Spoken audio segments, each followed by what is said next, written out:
और शंकर जी कथा सुनने बैठे, लेकिन शंकर जी कथा सुन लिए, सती मैया बैठी तो रही, कथा सुन नहीं पाई।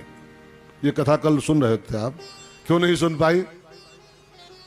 क्यों नहीं सुन पाई? मैंने कल भी कहा था, आज फिर दोहराऊं, कथा में बैठते तो बहुत लोग हैं, लेकिन कथा सुन बहुत कम लोग पाते हैं। अगर सब सुन लें तो फिर कल्याण हो जाए सबका, जो सब सुन लें भला हो जाए। बैठते बहुत लोग कथाओं में हैं, बड़े बड़े पंडाल लग रहे हैं, जाके देखो लाखों लोग बैठे पड़े हैं, लाखों लोग, लेकिन उसमें सुन के लोग रहे हैं, ये रामे जानते हैं खाली बस, रामे को पता है। कुछ तो देखने आते हैं पंडाल कितना बढ़िया लगा है, कुछ देखने आते हैं साउंड कैसा बज रहा है, कुछ देखने आते हैं तबला कैसा है, हारमोनिया कैसी है, बाकी कौन सुनता कहाँ कोई यार। 1-2% को छोड़ दो, बाकी सब खाली टाइम पास करने आते हैं, टाइम पास करते। अभी मैं पूछूंगा 5 बजे और पेपर लूँ अगर 5 बजे शाम को, तो आप में से 90% लोग फेल हो जाओगे। आज की ही कथा खाली पूछ लूँ भी 5 बजे, ये आज मैंने क्या सुनाया है 2 से 5 तक, तो अभी 5 बजे का पेपर लूँ तो आप में से 90% लोग 0 पाएंगे। 0 दूंगा मैं खुद अपने हाथों से। ये समस्या, ये बड़ी प्रॉब्लम है समाज की, बड़ी प्रॉब्लम है। सत्संग पंडालों में भीड़ तो बहुत इकट्ठा हो रही है, लेकिन सुन कई लोग रहे हैं, राम जी को पता है काली बस। सुन ले तो बेड़ा पार हो जाए जी, बेड़ा पार हो जाए। वेद में एक मंत्र आता है शास्त्रों में, श्रवणान मुक्ति ही, दूसरा कोई काम आपको करना ही नहीं पड़ेगा। भागवत का मंत्र है, कुछ और नहीं करना पड़ेगा, न योग, न यज्ञ, न ज्ञान, न तप, न जप, श्रवणान मुक्ति। भागवत कहती है केवल ठीक से सुन लो, मुक्ति हो जाएगी आपकी। कहां सुन पा रहे हैं, कहां सुन पा रहे हैं? तो सती मैया बैठी रही, कथा सुन नहीं पाई। जानते हैं क्यों? कथा सुनने की 2 शर्तें होती हैं, और सती मैया वो दोनों शर्तें नहीं पूरी कर पाई।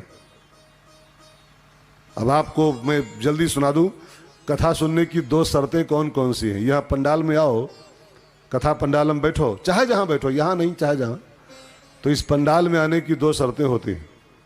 नहा के आओ, कपड़ा अच्छे पहन के आओ, जूता चप्पल बाहर खोल के आओ, ये सब तो फॉर्मेलिटी है केवल, ये तो सब नियम है इसे।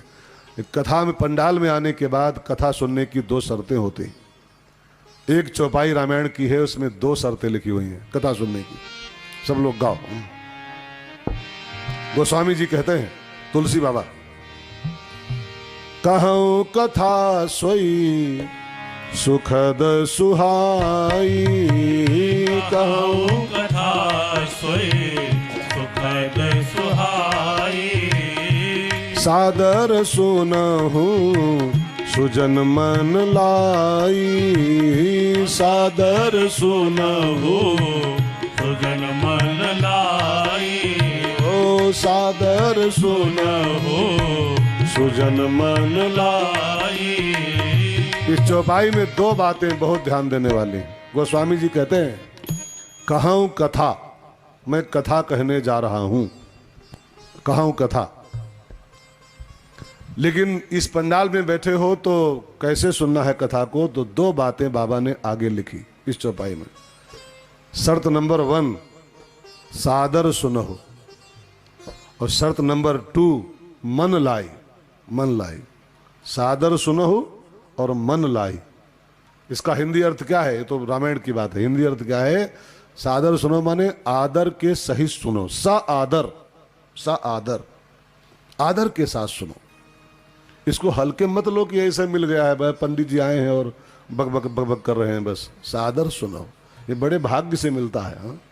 ये सत्संग, ये कथा बहुत दुर्लभ चीज का नाम है। जन्मांतरे भवेद पुण्यम, भागवत का मंत्र है। जब किसी मनुष्य के जीवन में जन्म जन्मांतर का पुण्य इकट्ठा होता है, उदय होता है, तब कहीं उसको सत्संग करने का मौका मिलता है। तो सादर सुनो। और नंबर 2, मन लाई, कथा में मन लगाओ। तन कथा नहीं सुनता है जी, मन कथा सुनता है। आपका तन भले यहां बैठा हो, लेकिन मन बाहर है तो कथा सुन नहीं पाओगे आप। कई लोग तन से यहां है, मन से पता नहीं कहां भैंसिया वैसिया दुह रहे हैं। हाँ? कई लोगों तन से पंडाल में होते हैं, मन से जाने कहाँ होते हैं। तुम थे कहाँ? हाँ? थे कहाँ तुम? शरीर तो यहां बैठा है लेकिन मन राउंड पर है। हाँ? कथा देह नहीं सुनती है जी, कथा कान नहीं सुनते हैं। कथा तो ये कान तो कथा सुनने की मशीन है केवल, बस कथा तो इंसान का मन सुनता है। अब मन दहने बाएं कर दो, जहां तहां भेज दो तो कथा छूट जाएगी आपकी, सुन नहीं पाओगे आप। ठीक है ना? तो एक तो आदर के साथ सुनिए, सावधान होकर सुनिए, श्रद्धा पूर्वक सुनिए, और दूसरे कथा में मन लगाइए। तो नंबर 1 सादर श्रोता बनिए, पहली शर्त है सादर सुनो। अच्छा एक बात और मैं इसमें ऐड कर दूं, फिर दीदी का आशीर्वाद दिलाऊं मैं आपको। सादर श्रोता कौन नहीं है? मैं शिवपुराण पढ़ रहा था, जो शिवपुराण में एक नन्हा सा श्लोक है, छोटा सा श्लोक। शंकर जी माता जी से कहते हैं, देवी जी जिस व्यक्ति में इतनी बातें नहीं हैं वो सादर श्रोता नहीं है। एक छोटा सा श्लोक है, वो पूरा श्लोक मैं आपके आगे पढ़ दूं और आप चेक कर लो अपने को कि आप सादर श्रोता हो कि नहीं हो कि नहीं हो। एक श्लोक में कुछ बातें आई हैं, 5-6 बातें, ध्यान देके सुनो। हेतुवाद रतो मूर्खो स्त्री जिता कृपण सठ अहंयुक असाधु क्रोधिनो श्रोता न स्यात् बरानने। भगवान महादेव कहते हैं, देवी जी जिस आदमी में इतनी बातें हैं वो श्रोता ही नहीं है, वो सादर श्रोता ही नहीं है। और जो श्रोता ही नहीं है वो बैठे भले सुन कुछ नहीं पाएगा, बैठे भले पंडाल में। तो जरा हिंदी में इसको सुन लो फटाफट, अपने को चेक कर लो, ये बातें कहीं आप में तो नहीं। अगर आप में ये बातें हैं तो आप भी श्रोता नहीं हो, खाली बैठे हो श्रोता नहीं हो। और मेरा मंत्र नहीं है, ये शिव बाबा कह रहे हैं शिव पुराण में, बाबा का कहा हुआ शब्द है ये। एक हेतुवाद रतो, जो किसी हेतु अथवा किसी वाद में रत है, जो इस पंडाल में किसी हेतु से बैठा हुआ है अथवा कोई वाद लेके बैठा हुआ है ना, वो सादर श्रोता नहीं। हेतु माने आपका यहां आने के पीछे कोई हेतु नहीं होना चाहिए। अगर यहां आके आप बैठे हो कि कथा सुन लें तो पोता हो जाए, कथा सुन लें तो प्रमोशन हो जाए, कथा सुनने तो प्लाट मिल जाए, कथा सुने नौकरी लग जाए, अरे मैं कहूं कथा सुने तो पुण्य मिले, ये भी हेतु ही है। कथा सुन के हमको पुण्य होगा, ये भी अगर आप लिए बैठे हो मन में अपने, तो भी आप श्रोता नहीं हो। पुण्य भी कथा में नहीं, कथा से पुण्य नहीं होता है जी। हाँ, हमारे जगत गुरु भगवान ने कहा था, शंकराचार्य जी ने, न पुण्यम न पापम। इंसान को ऐसा जीवन जीना चाहिए कि पुण्य का लफड़ा भी न पाले हो। पाप तो खैर पाप ही है, पुण्य का भी प्रपंच मत पालो, दोनों बंधन करते हैं इंसान का। एक संत बोल रहे थे, पाप अगर लोहे की जंजीर है तो पुण्य सोने की जंजीर है। जंजीर चाहे सोने की हो चाहे लोहे की हो, दोनों का काम बंधन ही होता है। हाँ? दोनों बांधते ही है।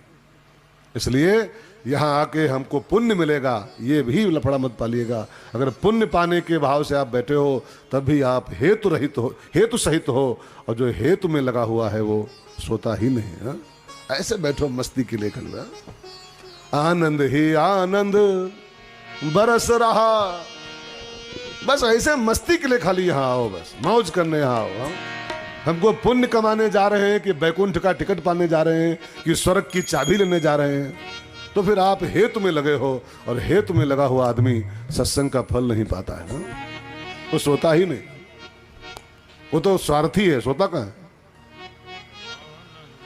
तो एक हेतु में लगा हुआ नहीं होना चाहिए, ठीक है।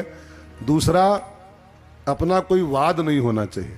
वाद माने व्यास गद्दी पर कुछ थोपा न जाए, व्यास गद्दी पर और व्यास जी पर कुछ थोपो नहीं कि महाराज जी आज ये सुनाओ, आज महाराज जी इस पर बोलो, आज महाराज जी इस टॉपिक पे बात करो। नहीं, व्यास गद्दी गंगा है, गंगा की अपनी मौज होती है, तो किधर को बह जाए हो।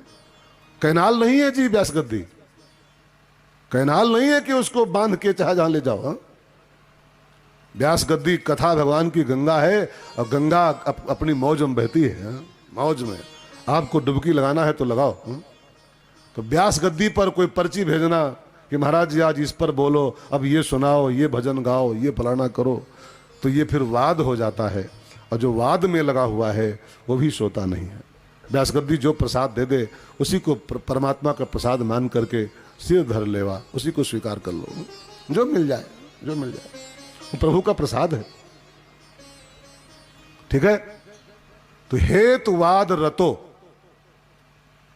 सोता नहीं है। नंबर 2, मूर्खा, जो मूर्ख है वो भी सोता नहीं। अच्छा, भैंस के आगे बीन बजाओ मूर्खा माने भैंस, और भैंस के आगे बीन बजाओ तो भैंस खड़ी पगुरावे। हाँ? नागिन के आगे बजाओ तो लहराएगी वो, मेरा मन डोले मेरा तन डोले। हाँ? लेकिन भैंस के आगे कुछ होगा? भैंस के ऊपर कोई असर पड़ेगा? ऐसे जैसे भैंस के आगे बीन, ऐसे मूर्ख के आगे कथा बराबर होती है।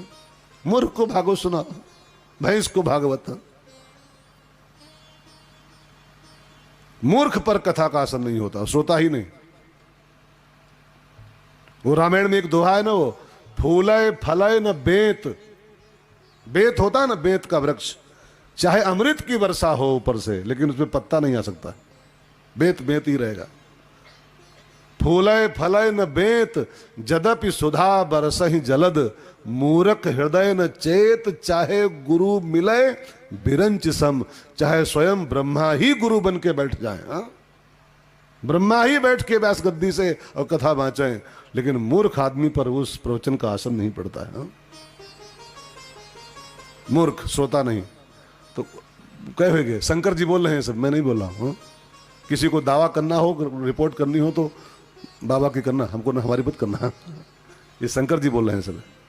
हेतुवाद रतो मूर्खो स्त्री जिता, जो स्त्री जित है माने जो स्त्री के द्वारा जीता हुआ है, जोरू का गुलाम कह लो उसको, जिसको वो भी सोता नहीं हो सकता है। अब ये खाली जोरू बात नहीं है, स्त्री जिता माने होता है जो बहुत कामी है, जो अत्यंत विषयासक्त है, जो भोगासक्त है, उसके लिए भगवान की कथा बेकार की चीज होती है। रामायण में वो जब समुद्र नहीं माना तो राम जी बोले हैं ना, सुंदरकांड में क्या बोल, लक्ष्मण बाण सरासन आनु, और उसी में एक चौपाई राम जी बोले हैं, स्वयं राम जी बोले हैं, क्रोधी ही सम और कामी ही हरि कथा, ऊसर बीज बय फल जथा। कामी आदमी को, जो अत्यंत कामी है, स्त्री जित माने खाली वो नहीं कि नारी के द्वारा जीता हुआ, नारी माने काम होता है, और जो काम के द्वारा जीता हुआ है, जो काम में डूबा हुआ है, जो भोगों में डूबा हुआ है, जो विषयासक्त है, काम ही हरि कथा ऊसर बीज बय, ऊसर में बीज बोने के ऐसा काम होता है। ठीक है, तो कहेंगे शंकर जी का श्लोक पूरा कर दे। हेतुवाद रतो, बात समझ में आ गई पूरी। मूर्खो स्त्री जिता और कृपण, कृपण माने जो बहुत कंजूस है, वो भी सोता नहीं हो सकता है। अब कंजूस माने खाली पैसों का कंजूस नहीं, खाली पैसों का ही लोभी नहीं, विचारों का भी कंजूस होता है। कई लोग विचारों के कंजूस होते हैं, जिसके विचार ही बहुत कंजूसी से भरे हैं, संकीर्ण विचार वाला आदमी, ऐसा आदमी भी कथा का श्रोता नहीं हो सकता है। ठीक है। कृपणा सठा, जो सठ है, सठ मीन्स लुच्चा, लुच्चा, लुच्चा बोलते हैं ना इसको, लुच्चा माने क्या होता है, लुच्चा माने लुच्चा। हाँ, सठ जो लुच्चा है उसके लिए कथा कुछ नहीं है, बकवास है, बकवास। अब लुच्चों के लिए ये पंडाल लगा हुआ है। लुच्चों को इधर ले भी आओ ना खींच खांच करके, तो कुछ देर बैठेंगे, फिर ऐसे खोपड़ी खजवाएंगे, सिर, मजा नहीं आ रहा है। अब उनको मजा बाहुबली में आएगा कि यहां आएगा? लुच्चों को बाहुबली सुहाएगी कि कथा सुहाएगी? सठ को कथा से कोई मतलब नहीं होता। सठा अहंग युक्त, जो अहंकार से युक्त है, कोई ईगो लेके बैठा हुआ है, सती मैया की तरह, वो भी सोता नहीं। ठीक है। क्रोधिनो, जो बहुत क्रोधी है, जिसका क्रोध 24 घंटा, जिसका पारा चढ़ा रहता है वो भी कथा का लाभ नहीं ले पाता है।